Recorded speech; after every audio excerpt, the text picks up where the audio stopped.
Delegates from non-self-governing territories and dependencies around the world are in New York to address the United Nations Special Committee on Decolonization. Among them are delegates from the Pacific, where movements for independence is gaining traction. Finau Funua has more. It was apparent during talks at the UN Special Committee on Decolonization that the consensus of nations is to support the push of independence movements in far-flung colonies and overseas territories. One of the most passionate speeches came from Kanak National Liberation Movement delegate Magali Tingoleme. A 2021 referendum had rejected separation from France, but it's been disputed by pro-independence groups who boycotted the vote due to COVID concerns. Tingoleme told the committee that the indigenous Kanaks of New Caledonia were unhappy with the status quo of their native lands being a part of France.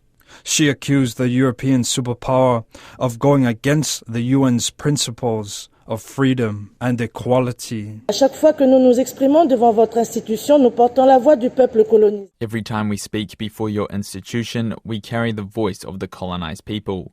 When we speak of colonization, we are necessarily speaking of the people who have suffered the damage, the stigma, and the consequences. We believe that through this illegitimate referendum, the French state has robbed us of our independence. We will never accept this outcome.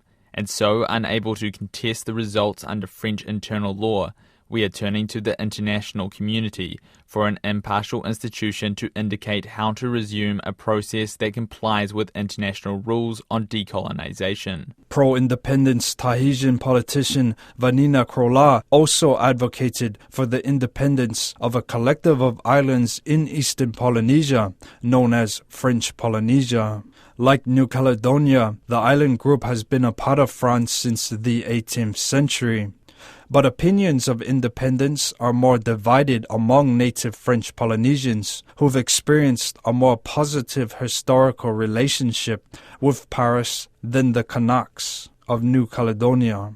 Earlier this year, pro-independence leader Moitai Brotherson won the territory's presidential elections by 38 votes to 19 over his anti-independence rival. Brotherson's party delegate, Vanina Krolā, told the committee at present the French government were not opposing the movement. France values democracy as much as our government does. And if I stand here in front of you today, it's because of democracy.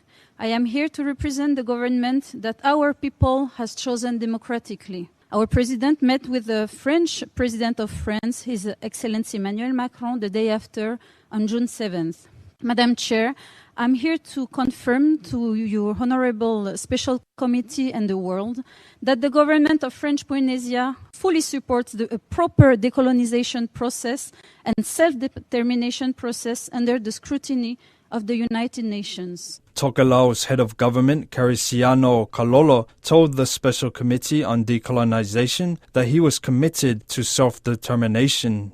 A referendum held in Tokelau in 2007 showed that over 64% of Tokelauans supported changing the current political status of the islands. However, the results weren't enough to bring about change. Kalolo says there's renewed interest and that he's pushing for independence. He stressed he would maintain strong economic ties with New Zealand. The General Fono agreed to revive the conversation on self-determination and the future political status for Tokelau in Inuku, and we plan to initiate that in the second half of this year. Madam Chair, the relationship between Tokelau and Government of New Zealand is significant, and we will continue to look towards New Zealand and development partners for support. The Special Committee on Decolonization meeting concludes this week.